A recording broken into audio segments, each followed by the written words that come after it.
जय हिंद दोस्तों। उत्तर प्रदेश में जो पंचायत चुनाव प्रस्तावित है 2026 में, वो लगभग दोस्तों अप्रैल और मई में हो जाएगा। मई के महीने में लगभग हर एक ग्राम को नया प्रधान मिल जाएगा। दोस्तों आइए जानते हैं कि इसमें आखिर कौन कौन चुनाव लड़ सकता है, किस योग्य का आदमी चुनाव लड़ सकता है और कौन चुनाव नहीं लड़ सकता है। जी हाँ दोस्तों, स्क्रीन पर हम लगा रहे हैं। ये बहुत बड़ी खबर है, बहुत बड़ी जानकारी है। बिल्कुल विस्तृत इसकी जानकारी हम आपको देने वाले हैं। कौन चुनाव लड़ सकता है दोस्तों और कौन चुनाव नहीं लड़ सकता है यूपी में जो प्रस्तावित जो है पंचायत चुनाव है। आइए हम आपको बिल्कुल विस्तृत जानकारी देते हैं। इसमें पहला नंबर दोस्तों हम आपको बता दें कि ग्राम पंचायत चुनाव कौन लड़ सकता है, क्या योग्यताएं होनी चाहिए। दोस्तों इसमें कोई भी व्यक्ति ग्राम प्रधान या ग्राम पंचायत सदस्य का चुनाव लड़ सकता है यदि वो इन शर्तों का पालन करता हो। जी हाँ दोस्तों, सबसे पहला नंबर जो शर्त है उसमें आयु का है, एज का है।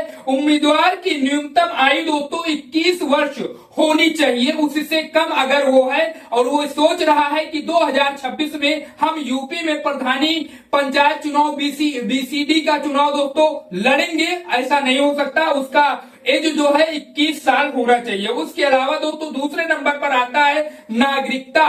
वो हमारे देश का, भारत का नागरिक जरूर होना चाहिए। उसके अलावा दोस्तों मतदान होना, मतदाता होना, यानी वो वोट डालता हो, देश के हर एक चुनाव में अपना मत का अधिकार प्रयोग करता हो, वो वोट डालता हुए दोस्तों होना चाहिए। उम्मीदवार का नाम उसी ग्राम पंचायत की मतदाता सूची में दर्ज होना चाहिए या उस पंचायत क्षेत्र की किसी भी मतदाता सूची में होना चाहिए।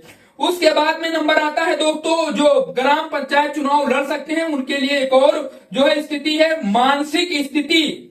मानसिक स्थिति उम्मीदवार का मानसिक रूप से स्वस्थ होना और किसी न्यायालय द्वारा जो है विक्षिप्त घोषित न किया गया हो। उसके अलावा दोस्तों हम आपको बता दें कि इसमें आरक्षण की भी शर्तें हैं। पंचायत चुनाव में आरक्षण की भी शर्त है। यदि सीट अनुसूचित जाति एससी, अनुसूचित जनजाति एसटी, उसके अलावा दोस्तों पिछड़ा वर्ग ओबीसी, महिला के लिए अगर आरक्षित है तो उम्मीदवार को उसी वर्ग से संबंध होना चाहिए, उसी वर्ग का वो वहां पर चुनाव लड़ सकता है अगरचे वहां पर सीट आरक्षित है।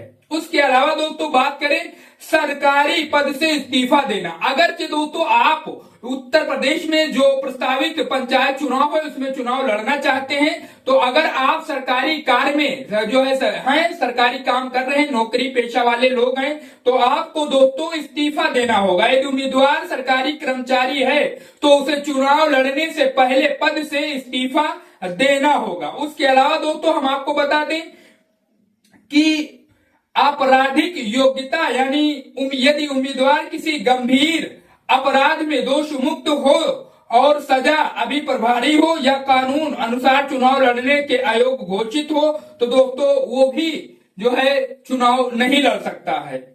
उसके अलावा दोस्तों दिवालिया के मतलब है दोस्तों यदि व्यक्ति को न्यायालय ने दिवालिया घोषित कर दिया हो और अभी तक मुक्त ना किया हो तो वो भी चुनाव नहीं लड़ सकता है दोस्तों। उसके अलावा दोस्तों बात करते हैं पंचायत सरकारी बकाया। यदि उम्मीदवार पर ग्राम पंचायत का कर टैक्स बाकी है, सरकारी ऋण बाकी है, पंचायत की धनराशि का दुरुपयोग या बकाया हो और वो तय समय में जमा न किया हो तो वो भी चुनाव नहीं लड़ सकता। पंचायत की संपत्ति पर अवैध कब्जा। यदि दोस्तों व्यक्ति ने ग्राम पंचायत की भूमि भवन पर कब्जा कर लिया है अवैध तरीके से तो वो भी चुनाव नहीं लड़ सकता। उसके अलावा दोस्तों संतानों से संबंधित योग्यता जो अभी उत्तर प्रदेश में नहीं लागू है, फिलहाल ये कई राज्यों में लागू है। अगर इसके बारे में भी खबर मिलती है तो हम आपको जरूर अपडेट करेंगे। उसके अलावा दोस्तों मानसिक अक्षमता। यदि व्यक्ति को न्यायालय द्वारा मानसिक रूप से अयोग्य घोषित किया गया हो तो वो भी चुनाव नहीं लड़ सकता। चुनावी भ्रष्टाचार दोस्तों, यदि व्यक्ति रिश्वत, डराना, फर्जी मतदान, जाति धर्म के नाम पर वोट मांगना जैसे चुनाव भ्रष्ट आचरण में दोषी पाया गया है तो वो भी जो है चुनाव नहीं लड़ सकता है दोस्तों। उसके अलावा हम आपको बता दें कि जो नामांकन के समय पर जो दस्तावेज लगते हैं दोस्तों, उसको भी आप नोट कर लीजिए। इन दस्तावेजों के बगैर चुनाव नहीं लड़ा जा सकता दोस्तों। आयु प्रमाण पत्र, उसके अलावा जैसे आधार कार्ड, जन्म प्रमाण पत्र, ये होना जरूरी है। उसके अलावा मतदाता पहचान पत्र, जाति प्रमाण पत्र यदि लागू हो तो आपको देना ही होगा। उसके अलावा शपथ पत्र, एक एफिडेविट, उसके अलावा बकाया न होने का घोषणा पत्र। नामांकन कैसे भरा जाता है दोस्तों, अगर आप कमेंट करेंगे तो इसकी भी हम आपके लिए पूरी संपूर्ण वीडियो बना के देंगे दोस्तों। वीडियो कैसी रही कमेंट करिए, अपनी राय बताइए, चैनल को सब्सक्राइब करिए, वीडियो को ज्यादा से ज्यादा शेयर करिए।